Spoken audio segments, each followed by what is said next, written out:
My dear students, ఏంటి ఇవాళ ma'am చేతిలో ఫ్లవర్ ఉందని అనుకుంటున్నారా? ఎస్, ఇవాళ మనం ఫ్లవర్ లో ఉన్న ఎంబ్రియో సాక్ గురించి తెలుసుకోబోతున్నాం. From NEET point of view, this is very important question, so please don't forget to save the video. So ఈ ఇమేజ్, ఈ పిక్చర్ అయితే మనకి ఒక ఎంబ్రియో సాక్ ది.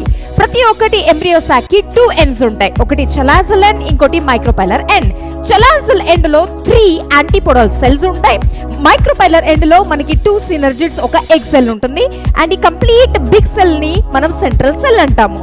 అదే రీతిగా ఈ బ్లూ డాటెడ్ ఏది కనిపిస్తుందో అది మనం న్యూక్లియస్ అంటాం. సో ఒకవేళ మనం సెల్స్ ని, న్యూక్లియస్ ని కౌంట్ చేయగలిగితే 1 2 3 4 5 6 అండ్ ఇది ఒక పెద్ద cell. So there are 7 cells. And ఒకవేళ మనం న్యూక్లియస్ ని కౌంట్ చేస్తే 1 2 3 4 5 6 7 8. సో ఒక యాంజియోస్పర్మ్ లో ఎప్పుడు కూడా 7 సెల్స్ అండ్ 8 న్యూక్లియేటెడ్ స్టేజ్ మాత్రమే ఉంటుంది.